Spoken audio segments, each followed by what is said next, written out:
Olá, boa noite. Vamos dar continuidade a mais uma conversa de arte em tempos de guerra. E então nós vamos aguardar. Boa noite, Kiko, Ludmila. Vamos aguardar o pessoal entrar. E eu queria, antes de mais nada, boa noite, Christian, agradecer a fidelidade dessas conversas que têm sido,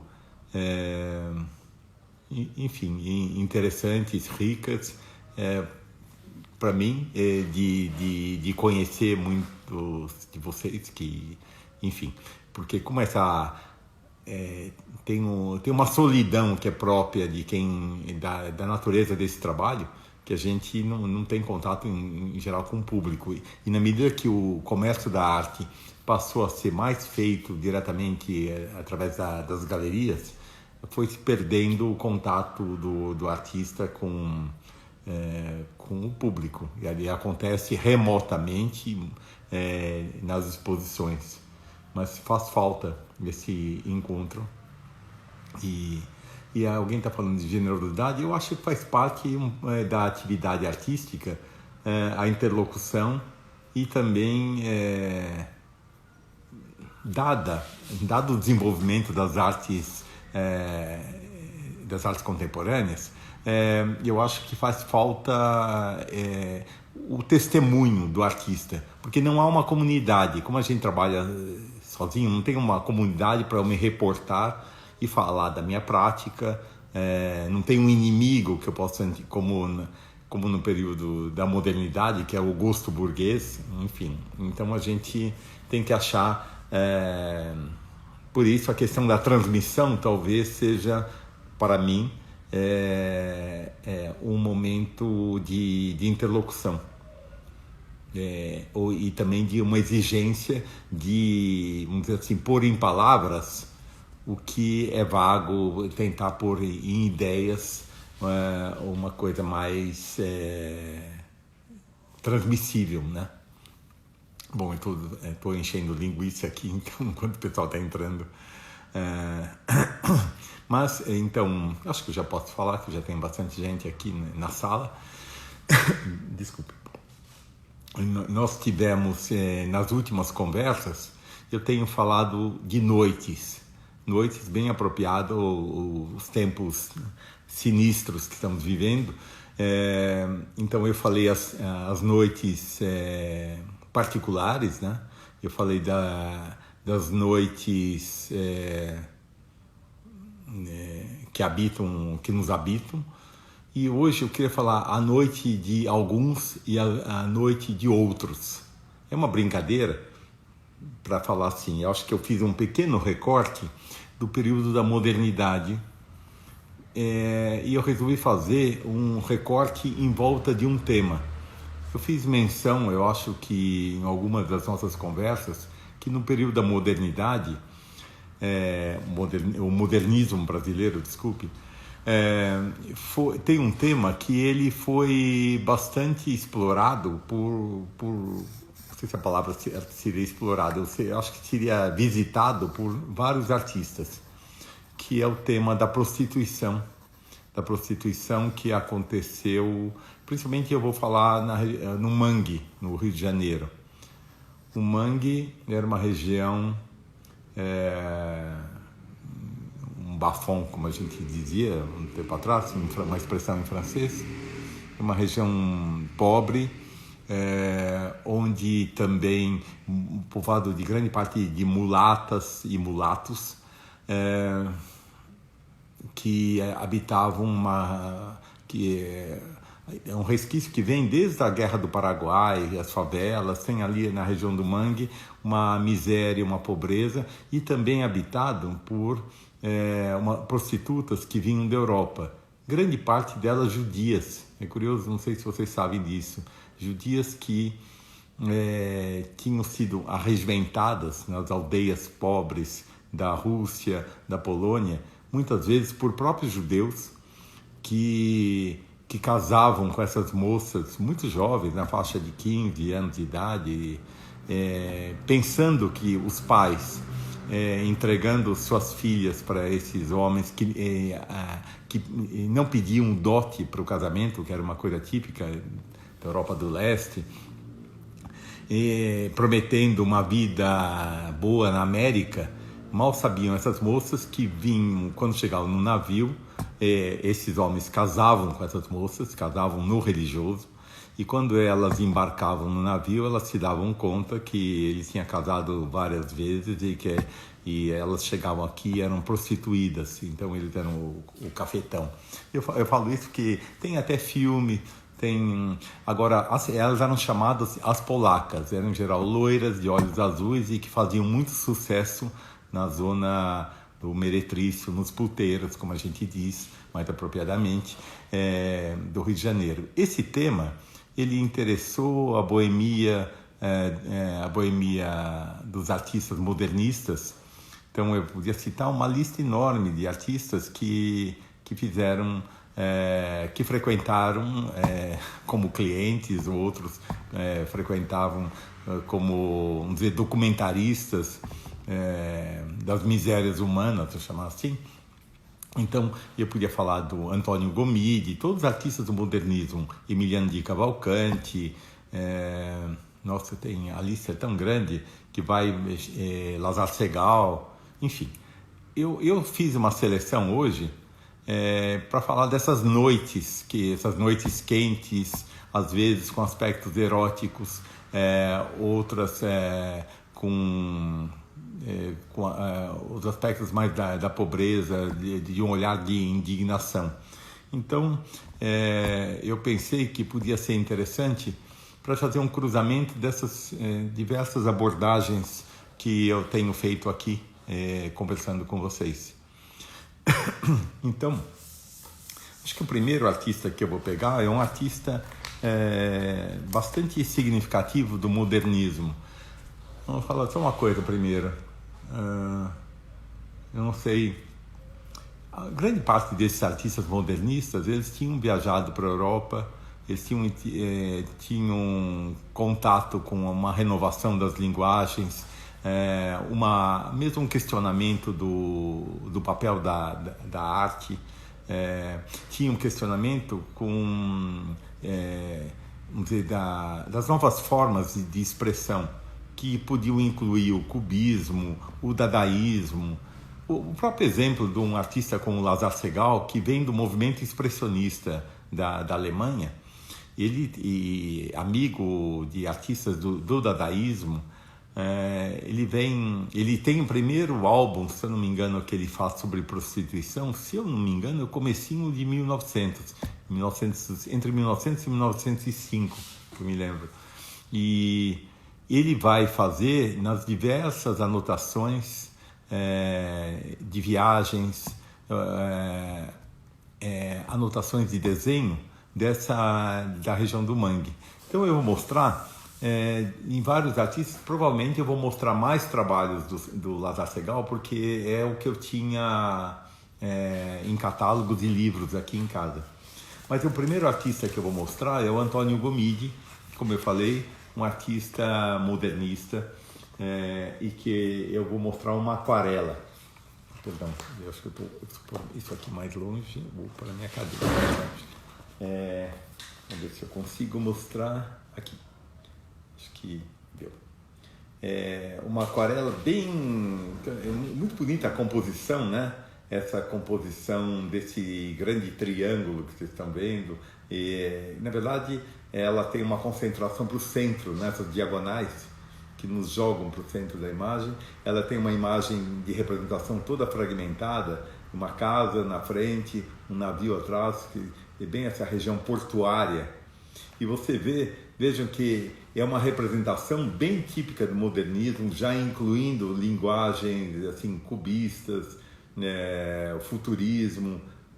E é tão bonito que essa solução das duas mulheres aqui, como que num trabalho com uma economia visual, ele nos joga várias camadas de sensações que nos habitam, recordações que nos habitam, né?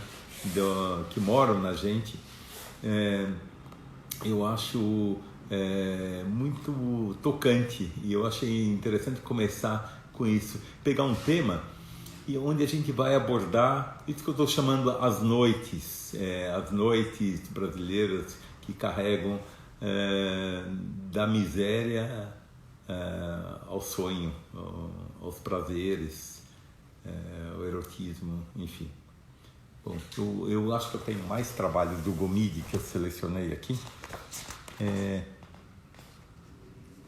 Não, perdão, eu acho que... Não, eu não vou mostrar muito na ordem, mas, por exemplo, da década de 60, um artista polonês que migrou para o Brasil, que é o Babinski, ele também abordou esse tema, e é um artista bastante rico, muito ligado nesse momento ao Wesley Dukili, artistas que estavam trazendo uma experiência europeia, mas também um olhar para a arte norte-americana. E o Babinski foi um artista bastante importante, bastante significativo, muito íntegro. Ele está vivo, ele tem uma produção muito bonita, muito variada. Não se encaixa muito no modernismo, mas eu achei interessante a abordagem do tema. Eu hoje tenho bastante imagens para mostrar. Agora eu vou mostrar uma outra imagem dessas que eu chamo das noites, uma outra pintura do Gomide que eu acho que tem muito sabor. Tem um sabor o nosso modernismo, diferentemente do europeu, ele tinha uma busca de uma brasilidade, busca de uma interrogação, o que somos, quem somos, qual é a cara... e eu acho curioso, mas ele é curioso porque ele também ele é acanhado nas formas, nos avanços de linguagem que esses artistas buscavam, mas a questão temática ela meio amarrava, ela funcionava como uma pedra amarrada, jogada no mar, como âncora, né? Eu acho curioso isso. Talvez uma menos ousadia temática, tem um certo, uma simbologia muito quase ingênua assim, do tema, poderia ter uma maior sofisticação, mas tem uma potência expressiva que eu acho muito bonita. Eu acho bonita essa cor terra, eu acho tocante. Às vezes tocante, não sei se a palavra eu podia dizer essa, tocante tem é curioso, às vezes quando as coisas têm uma ambição pequena, a gente fica com talvez uma complacência, não sei, não é uma coisa que dá para discutir. Um outro artista dessa época é Ismael Neri, da década de 20, que aliás eu acho esse trabalho maravilhoso, assim. Tem sempre essa alusão, quer dizer, aqui o marinheiro, a prostituta, a janela. Aqui ainda não tinha acontecido, mas vocês devem ter recordação, quem está sendo assíduo aqui nas conversas, que na época da ditadura do Getúlio Vargas, entre 30 e 45, o Estado Novo, a prostituição ela estava proibida pela polícia, tinha todo um regime de repressão. Então as prostitutas costumavam ficar atrás das janelas, atrás das venezianas, e toda, vamos dizer assim, o acordo comercial era tratado, vamos dizer, através dessa vedação, desse pano que se interpõe. Eu acho que esse Ismael Neri deve ser fim da década de 1920. Aqui tem um desenho. Eu acho curioso porque esse tema ele pegou muito a arte brasileira em tantos artistas. Quando a gente vai chegar no Di Cavalcanti, aqui eu já estou chegando, o Di Cavalcanti, que é um artista que trabalhava como caricaturista, pintor, cenógrafo. E esse tema o fascinou muito, né? O Roberto Simino está dizendo, sim, eu acho que tinha essa procura de uma brasilidade que também respondia a um projeto nacionalista. Eu acho interessante não só pegar uma coisa ingênua assim. Muitos artistas desse grupo tinham uma ligação nessa década de 30 com o Partido Comunista, o que é bem interessante, bastante paradoxal dentro do regime ditatorial do Getúlio, com repressão, em certo momento, bem violenta contra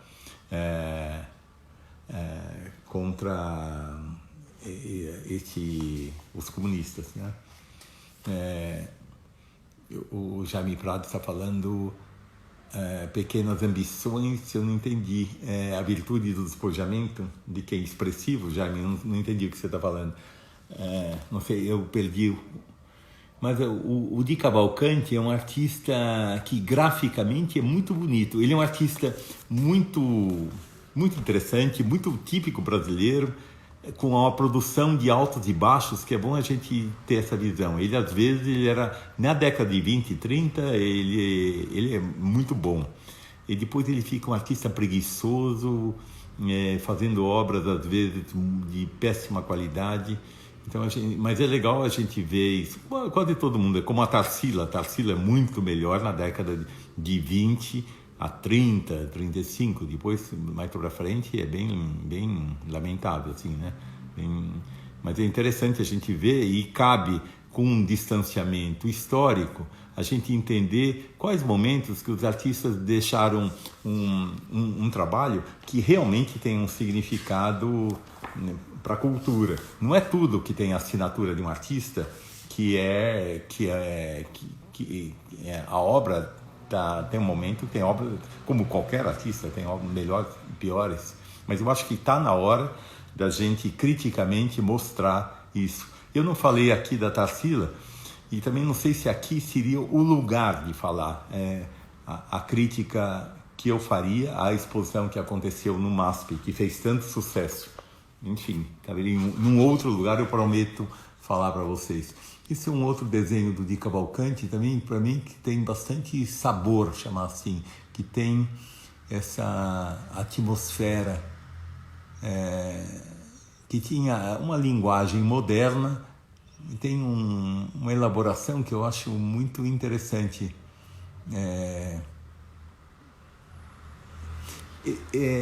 Talvez, eu não sei se o Jaime Prado falou isso, às vezes esses desenhos que eles são eles têm uma potência expressiva, uma potência psicológica, e eles ao mesmo tempo eles são sem uma ambição solene. Eles têm, e acho que talvez por isso que eu use essa palavra, uma espécie de um sabor. Ele tem uma verdade. A gente vê a anotação a lápis, o artista cobrindo com nanquim. Olha, estou caindo minhas marcações aqui. O Di Cavalcanti era um assíduo frequentador, né? Como cliente assim do Mangue, um boêmio, um artista. E que eu acho que pega com muito verdade. Eu contar uma experiência que eu tive. Teve uma feira de arte que eu vi uma pinturinha dele que devia ter 22 centímetros por 17, que era de uma casa de prostituição lá do Mangue, e que para mim era absolutamente genial.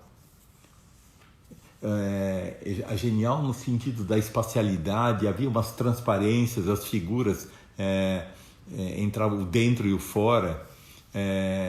Muito bonito. Deixa eu ver o que o Júlio está falando. Muitos artistas desse período faziam uma representação da figura humana bem cilíndrica, formas que derivam do cubismo, de arte decorativa. Era quase que um modelo de beleza e síntese. Olha, eu acho que era a informação que chegava. Então chegava Picasso, Léger. Então o moderno veio um pouco pela forma. não numa coisa de conceito, vem de uma forma... mas é a questão do modernismo, né? O modernismo trouxe uma importação, uma atualização da linguagem artística. Em São Paulo, então, do andar de cima, pensando a Tarsila, Oswald, é um projeto de uma elite que tem de atualização da linguagem artística. Quando chega no Rio, e eu acho que tem que se recontar um pouco diferente essa história, tem quase 100 anos, e aqui tem sempre tem uma hegemonia, assim, e também dizendo que São Paulo começa aqui, mais ou menos, não é assim, o modernismo... tenho certeza absoluta que ele começa primeiro no Rio. Já tem sinais do modernismo, finalzinho da década de 10, comecinho dos anos 20, antes da Semana de 22. Porque tem uma renovação. Até um artista como Eliseu Visconti traz os novos ares da Europa, que traz o artista plástico já trabalhando quase que numa...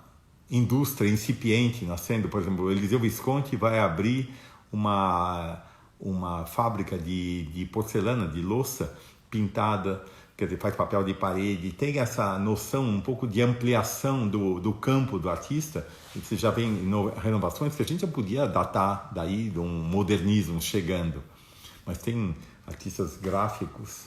Agora, o Di Cavalcanti, ele tem uma capacidade de aquilo que eu falei, intensificando e buscando a luz para o tema dele. Ele faz é um mestre nesses desenhos despretensiosos, mas a gente vê que ele tem um amor por fazer, um amor por esse ofício do desenhar, de conseguir criar essa atmosfera poética, lírica, que é muito interessante. Olha, essa da família é uma pintura pequenininha, deixa eu ver, eu não tenho o tamanho dela, da década de 30, bem no comecinho dos anos 30, deve ser 30, 31, do Di Cavalcanti. E aí eu acho que ela tem tanta qualidade pictórica, qualidade de invenção, qualidade de invenção, de representação. Christian Dunker me pergunta sobre o Braque. Olha, eu não vejo no nosso modernismo ligação com o Braque, não. Não sei te explicar por quê, Christian. Não vejo nem menção. Eu acho que por isso que eu falei do Leger, obviamente do Picasso, de outros, mas não do Chagall, no caso do Ismael Neri, mas não vejo, não. E tem essa característica do Di Cavalcanti que eu estava falando, né? Esses desenhos, mesmo entre aspas inacabados, eles são muito bonitos, né? Você vê, tem um traço também do caricaturista, É impressionante como o Di Cavalcanti era uma esponja. Cada viagem que ele fazia, a absorção assim das linguagens, do expressionismo, do cubismo, tudo entrava no trabalho dele. De um artista, o Gross, enfim, agora você repara que são desenhos pequenos e que tinham uma elaboração muito grande, né? Ele tem um cuidado de construir a luminosidade do desenho. Ele é capaz de fazer uma anotação, mas também ele é capaz de intensificar o desenho. Provavelmente devia estar destinado a uma ilustração, alguma coisa assim, eu não sei. Não tenho a referência. Mas esse tema, vocês vão vendo como ele é rico, como ele traz... se você for ver, aqui tem muita influência, é um artista que olhou Rouault, né, não tem dúvida, né? Como tem esse olhar cheio de referências do Di Cavalcanti.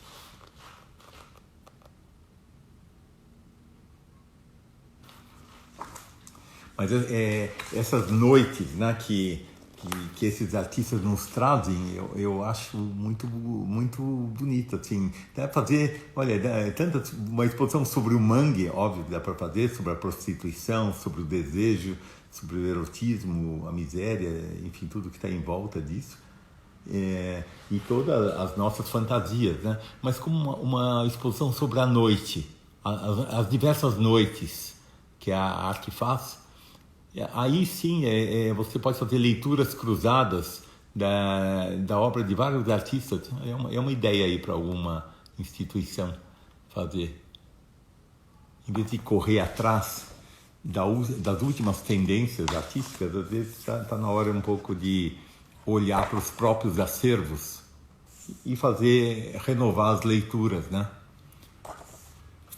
O artista Júlio Minervini está falando, sim, tem alguns desenhos do Di Cavalcanti que tem muito o artista, o Jorge Gross, né? Mas são muito bonitos. Olha quantos planos, olha a capacidade que o desenho tem. Esse desenho deve ter 15 por 20 centímetros. Como a gente viaja dentro dele. A gente viaja, o espaço que ele constrói é o espaço para a gente sonhar, né? A gente entra por essa rua da prostituição. Olha que bonita a mistura do dentro e do fora. Que lugar que esse desenho coloca o observador. A gente está dentro e está fora. Tem uma circularidade aí que ele nos faz assim, visitar os vários espaços, né, do desenho. Ele quase é uma coisa meio caleidoscópica, né? Você está indo num espaço ou dentro ou fora, você está dentro, fora, você está nesse jogo. Então, o Di você vê que é um artista prolixo, né? Realmente, ele era um artista muito interessante nos anos 20 e 30. Depois, cai muito a produção dele. Até um desenho vou mostrar agora, uma dedicatória para o Mar de Andrade. Muito bonito ele. O desenho tem isso, você sabe que às vezes através do desenho a gente tem a possibilidade de entrar no processo criativo, o processo do artista. Ele dá uma ideia dos bastidores, o desenho como um instrumento do pensamento, né? E olha, tem uma última trabalho do Di Cavalcanti que lembra também aquelas figuras as 5 moças de Guaratinguetá, né, que está no MASP. Tem um pouco esse espírito, mas sempre o mangue, a figura da prostituição. E de novo, repara como a gente vai indo para vários planos da pintura. Tem diversas narrativas, né?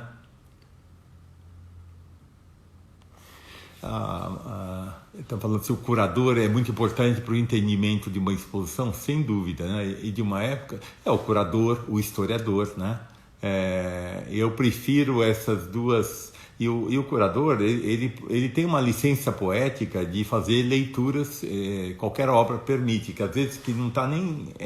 na associação de obras, na leitura cruzada que elas estabelecem num ambiente, numa exposição, que a gente às vezes percebe coisas das conexões de um artista, que às vezes a gente passaria meio em branco, né?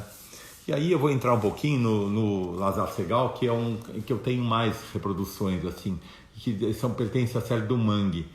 E isso eu acho importante, porque o Segal, muitas vezes, quase sempre, essas pinturas eram retrabalhadas no ateliê.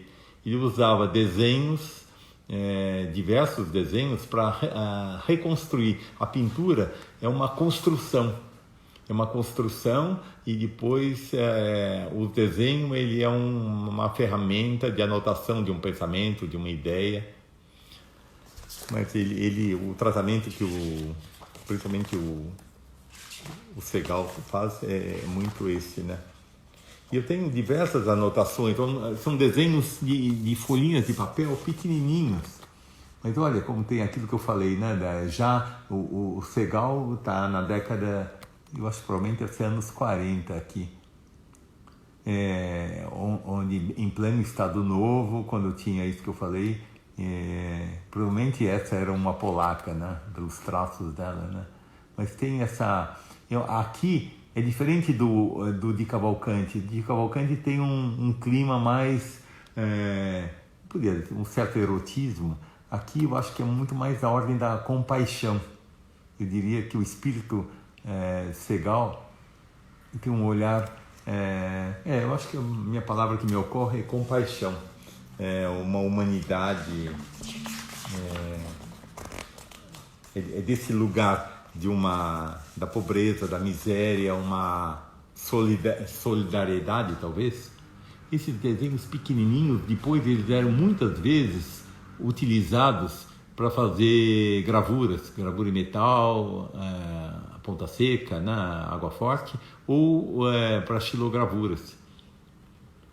Mas o Segal, então você vê, o desenho é um instrumento, ele não é um fim, né? É um fim em si. Olha, eu vou mostrar, inclusive aqui eu acho que dá até, é quase o tamanho do celular, esses desenhos. São lindos, sabe? São preciosidades assim, porque ele tem a atmosfera, né? Engraçado como tem a marca, tem a impressão digital do artista, né? Aqui, está contido, né? Eles não têm uma ambição, você percebe plenamente que ele está pensando provavelmente numa pintura, composição, essa cortina, a figura, né, da prostituta.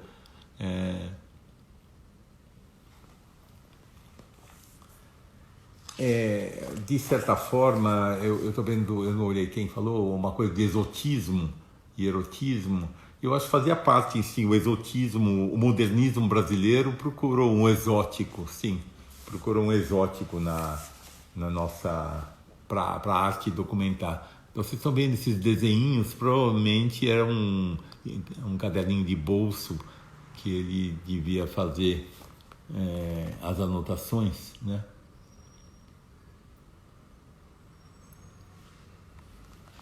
Mas olha aqui, inclusive eu acho que eu tenho não é essa não, que eu tenho uma gravura dele mas não é. Uma das figuras parece. Mas é curioso, como tem um desenho tão pequenininho, ele deve ter 10 centímetros por vamos dizer, 12 por 8 ou 9 centímetros, mas tem todo um mundo dentro, né? Ele nos leva, tem uma potência, né? Eu acho que ainda bem que esse artista veio para cá, ficou aqui, e atualizou a arte brasileira. Olha aqui, são desenhos, eles não são, quando eu falo assim, ele não tem um traço heróico que busca assim, que dê para a expressão um papel fundamental. E eu acho que ele tem de pegar, vamos ver, as proporções, o peso da figura humana, a composição. São desenhos que têm uma preocupação muito grande compositiva, né? Sempre eu estou mostrando, são caderninhos, tá, de desenho, que aquilo que não estava destinado, não é, o mercado nunca coloca isso como obra. Olha isso que eu falei, olha a figura olhando através da janela, a mulher nua, né? A prostituta. Se você for ver, como ele não tem nenhum virtuosismo, esse desenho aqui que eu estou mostrando agora, eu acho assim, eu acho ele bonito porque ele não tem ambição. Ele é tão verdadeiro, né? É tão... ele é quase precário. Esses outros não, né? Mas que são muito bonitos. E agora é interessante, repara, ele é um artista completamente maduro que está desenhando aqui. Ele é um artista, vamos dizer, completamente dono do seu ofício, e que olha a realidade e se utiliza da figuração, mas ela está longe das circunstâncias. Ele não se distrai pelas circunstâncias, pelo excesso de informação. Ele tem uma economia que eu acho que é interessante pensar isso. Mesmo, as pequenas anotações são observações. Olha que lindo que é. Perdão, é um pouco isso.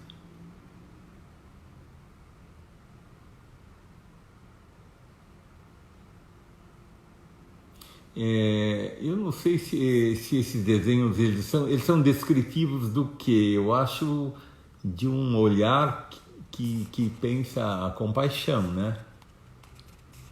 Que sente que está falando disso. Eu acho que eles não descrevem o ambiente. Por isso que eu falei que ele tem uma economia narrativa. Inclusive a figura humana, ela cresce, ele relaciona aquela figura que está atrás da janela, ela é enorme, ela busca através de uma linguagem, uma expressividade, né? com uma economia de... Ele tira toda a gordura, né? Ele tira para deixar uma coisa mais essencial. Mas não há dúvida que é um artista expressionista, né? Esses desenhos eles eram feitos às vezes com grafite, recobertos ou com nanquim, ou uma cor chamada sanguínea, né? Quando eu falo que ele não é descritivo, porque as figuras dele são segalianas, né? Mais do que ele ficar preso com os traços que definem aquela pessoa que está na frente dele, né? E é bonito o lugar por onde o Lazar Segal aborda o tema. As mulheres e as janelas, como o Christian está comentando. Ele utiliza esse signo, né, o tempo inteiro, nas pequenas anotaçõezinhas, esse caderninho que eu falei pequenininho, ele está olhando sempre janelas, mulheres. E é curioso isso, como cada artista, como ele tem as lentes que definem a subjetividade dele, são marcantes. É um excesso, porque eu achei uma oportunidade, muitos de vocês não devem conhecer esses pequenos que até os museus nem acabam não mostrando, né? Mas eu acho que a gente vê tanto do processo criativo de um artista, como que ele constrói os seus temas, né? A gente vê os cacuetes, inclusive, de um artista, né?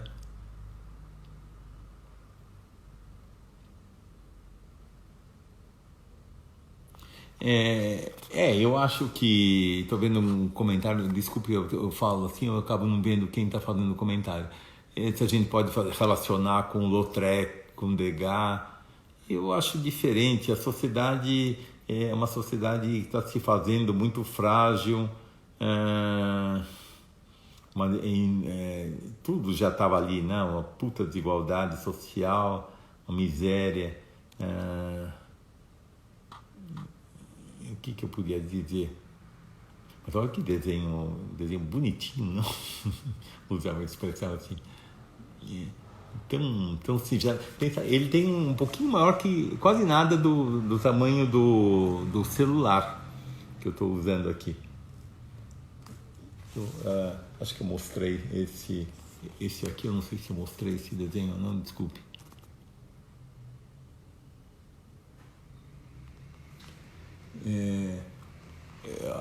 Estão me perguntando da capa desse livro. Não é um livro, é um catálogo de uma exposição que aconteceu no Museu do Lazar Segal, chamado Poéticas do Mangue. Talvez você até encontre esse catálogo lá na lojinha. Não faz tanto tempo, deve fazer uns 2 anos que aconteceu, uma coisa assim, eu não me lembro direito. Mas eles são preciosidades, viu? Preciosidades onde a gente vê o modernismo, todas as questões aparecem aqui, né? Como que um artista constrói seus trabalhos. Gosto, para quem não ouviu, vou repetir uma coisa que eu falo tantas vezes, que os artistas se utilizam, a pintura que ela tem uma aparência de uma espontaneidade, de traço, muitas vezes, ela é construída. Então eu vou lembrar sempre aquela frase do Edouard Degas, que falando disso, ele falava que a pintura ela é produzida como um crime. O criminoso ele faz de tal jeito, ou vai praticar o crime, onde ele vai apagar a construção do crime. E o pintor trabalha assim. Olha a potência desse pequena anotação, né, de uma figura. Ele tem uma expressividade muito grande, né? Agora, a expressividade está onde? Não está no traço exatamente, né? Tá onde? É curioso se perguntar. Oh. Aqui podia estar na forma. Tem alguns que é mais fácil. Esse desenho é curioso, eu acho. Inclusive tem um olhar aqui do Segal que é um pouquinho mais, tem mais erotizado um pouco, né? Do que outros. Os outros têm uma distância. Você não sabe onde exatamente o observador está em relação a isso, né? Ao tema.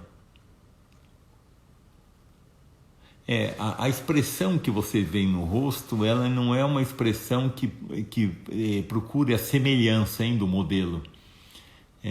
Eu gosto de frisar isso. No Segal, não é a semelhança, é uma espécie, o peso da forma, mais isso. Mas você vê um desenho como esse, ele está pensando na estrutura, na composição, muito forte, né? Ele é regido já, isso que a gente fala assim, eu vou falar uma expressão de ateliê, é um desenho de puta velha, porque é alguém que conhece o ofício, que sabe fazer, é uma expressão quando eu estudei na Itália eu sempre se usava, a puta velha desenhando, o cara que conhece o seu ofício, sabe, e você percebe através dessas pequenas anotações uma potência que é a singularidade do artista, né? Não estou falando que o canto é excepcional, né? Olha que bonito.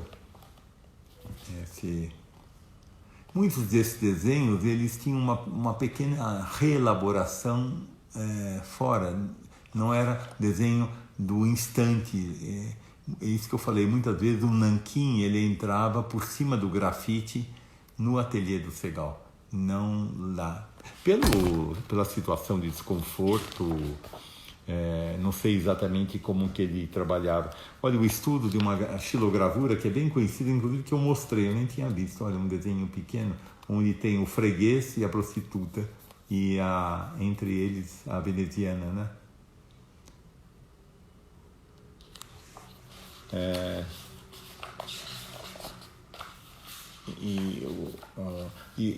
Esses desenhos do Segal, depois, aí a questão da prostituição, da miséria, isso são desenhos anteriores àquela série, que tem uma marca muito mais expressionista. Deixa eu ver, tem alguns deles que ele fez aqui.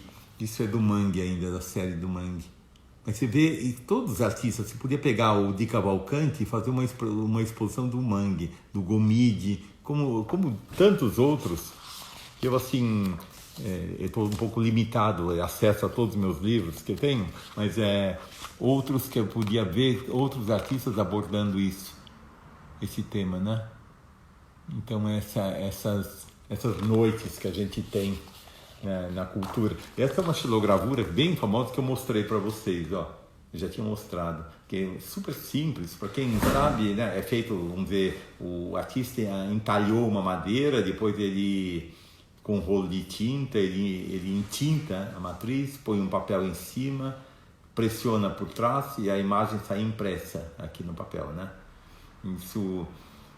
o Lazar Segal, quando vai para essa linguagem da xilogravura, obviamente pelos limites que a madeira tem como entalho, ela é mais simples de elaboração do que quando ele está trabalhando com grafite ou quando ele está trabalhando com a gravura em metal. Que ele tem muito mais possibilidades expressivas. Por exemplo, isso é uma ponta seca, ele pega uma chapinha de metal e diretamente, sem verniz, sem nada, ele sulca, como se fosse a ponta de um compasso, ele desenha.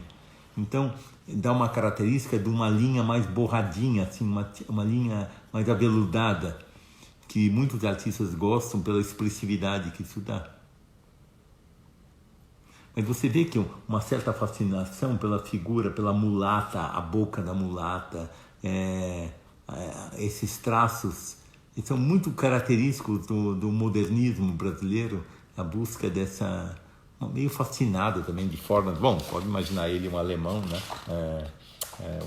Alemão não, desculpe, um russo, mas que tem essa fascinação nos trópicos, assim, as bocas, assim, as figuras. Ele está bastante sensível nesse momento, sensibilizado, vamos dizer, tocado por essa celebração de etnias, né? Eu acho que aparece no trabalho dele.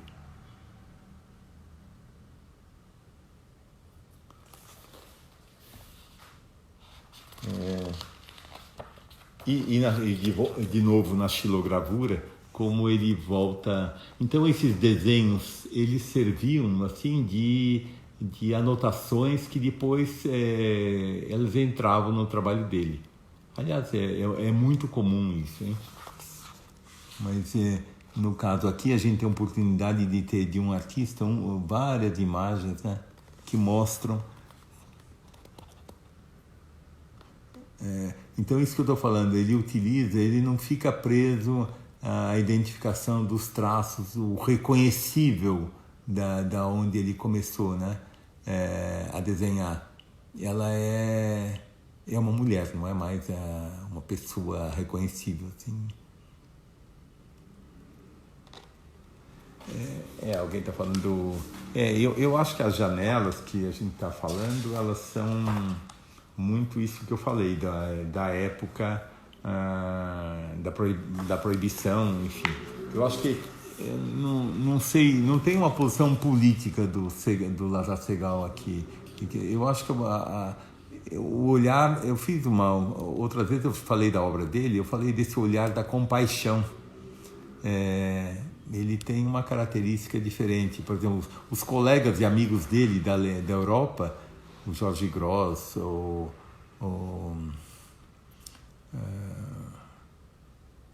enfim, todo o grupo do expressionismo, o Kandinsky e outros, tinham características diferentes, eu acho, no sentido político. O Segal é um artista que vem para o Brasil bastante maduro. Olha essa gravura, que beleza. Aqui eu mostrei o desenho dela, ó, pequenininho, que deve ter aquilo que eu falei, 10 centímetros por 8, por aí. Olha que bonita que é. E como que ele pensa a luz, né?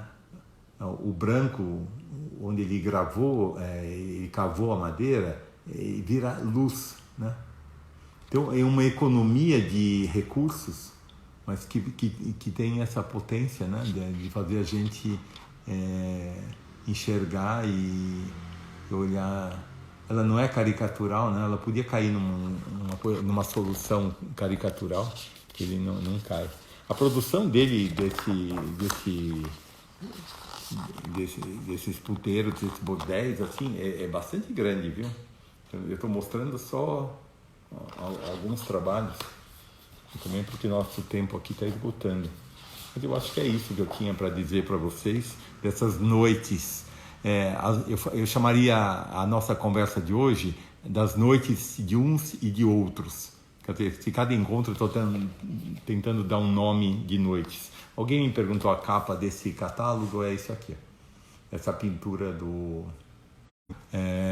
Bom, eu não sei se eu vou olhar só se eu tenho mais perguntas, que eu não sei o tempo. Uau, está quase estourado. Não sei se eu deixei de responder.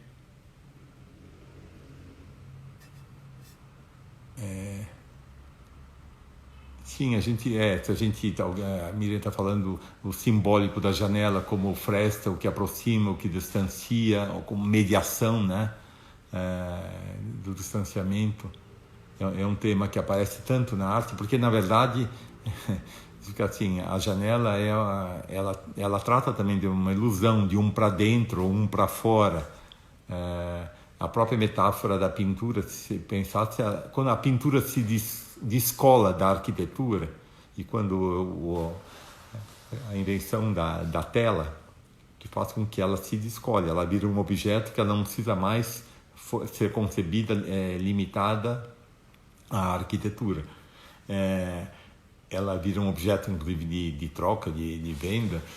Ela ganha uma autonomia e ela surge muito como uma ideia de janela, né? Uma janela para dentro. Deixa eu ver se eu... Às vezes eu perco a conversa que estava tendo, eu já não consigo responder aqui. O Luiz está me perguntando se tem um primitivismo nas formas. Não, eu não diria, não. Acho que nenhum desses artistas. Eu acho que tem uma simplificação. O que talvez você está chamando de primitivismo, eu diria assim que foge à ideia de ter uma representação através da semelhança. A semelhança não é o que ele está buscando. Está buscando uma expressividade, uma espécie de velocidade na anotação da forma, mas mais isso, né?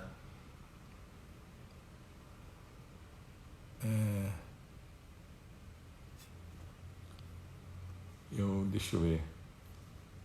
Eu acho que eu tenho a impressão que eu respondi vocês aí. Eu acho que o Júlio está falando que a obra do Segal, particularmente, é uma exaltação da humanidade, né?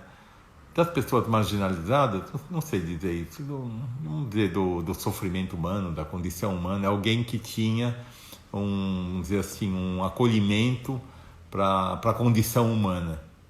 Não sei, não me arriscaria a falar mais, porque parece que a gente está exaltando, a gente não tem as notícias exatamente, mas pressuponho, olhando a obra do Segal, particularmente, é tão diferente se comparar a natureza, a psicologia de um Di Cavalcanti do Segal, tão diferente. É bonito isso, mas eu não sei se um é mais humano que o outro. Imagino que o Di Cavalcanti não tem uma mediação desse sentimento, sei lá, se a mulata está lá, se ela é um objeto erótico para ele, eu não sei dizer, mas parece, do Segal tem uma distância, né? Ele parece do andar de cima, olhando, tem uma compaixão, mas não sei se ele está absorvido, né? Pelo desejo.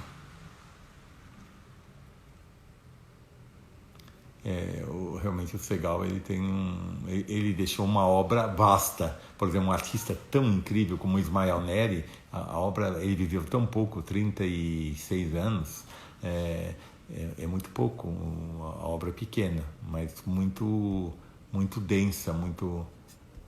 Olha, eu acho que eu respondi vocês aqui, né?